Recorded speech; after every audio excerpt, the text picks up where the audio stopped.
Welcome to Midlife Matters, where we celebrate women's wisdom and wit. I'm Georgian Lussier, your host, and I'm delighted to introduce today's guest, Lynne Krupa. Lynne is an advocate for people affected by Charcot-Marie-Tooth syndrome. So you're affected by this disorder that's fairly rare? It's not as rare as you'd think. I mean, it's not very well known. It affects 1 in 2,500 people, 2.8 million worldwide. So it's not that rare, but most people haven't heard of it. And what is the nature of it?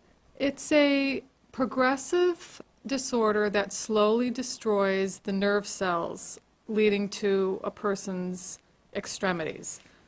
Lower arms, hands, lower legs, feet, causing nerve damage, causing muscle wasting, affects balance. Some people it causes pain.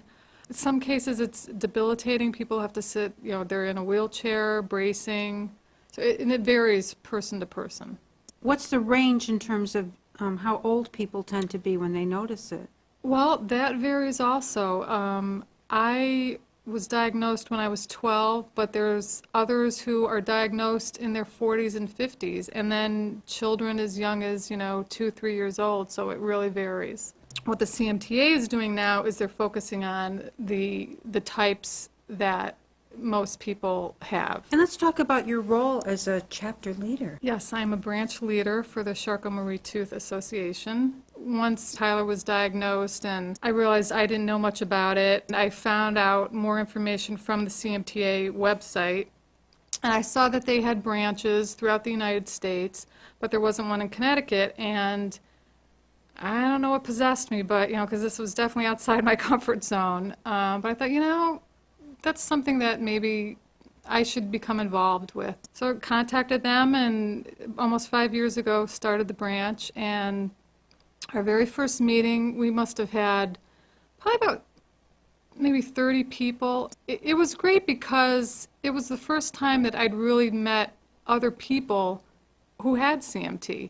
I think most of the people in the room felt the same way. Mm-hmm. It was great just to talk to other people who understand the difficulties you have, and it was great to meet other people in the area. It's like a support group. Yep, it's right? A support group, supporting each other and providing information and resources and ideas. If something works for one person, it might work for another. Talking about different doctors who we've seen or who've helped, and, or maybe some who haven't. Mm-hmm.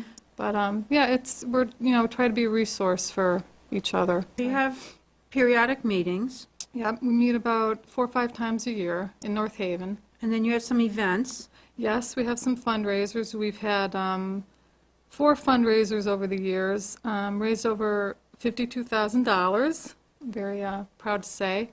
And we had, first it was a Slice of Hope. It was a pizza type party, and pizza and pies. And then we had a grill and chill at New Haven Country Club. That was fun, craft beer and barbecue. And then the past 2 years we've had a cycle walk run for CMT out on the canal line in Hamden at Brooksville Park. And every year that's gotten more people involved, and it's spreading awareness too, in addition to raising research funds. I'm involved with the Hospital for Special Care, and I understand they were one of their speakers. Yes, we've had a doctor from the Hospital for Special Care and also a occupational therapist. And it was great to find out that there's another resource in the state for people with CMT, that they have a whole neuromuscular center there, which I knew nothing about. Okay, and it's this outpatient area that they've had for treating many body system issues is pretty new and expanded in terms of what they're able to do with how many people they're able to see, and so everyone's really excited about that. Yeah, and I think they've just recently gotten involved with doing some research also. Yes, they do have a research arm. So, they have terrific people yeah, very there. exciting. Great. So, super. yeah, I was very happy to learn of another resource. I have had people contact me, out of the blue, even some people from Wallingford who, in fact, there was somebody, a child was recently diagnosed and reached out. Wonderful. So we're here to help.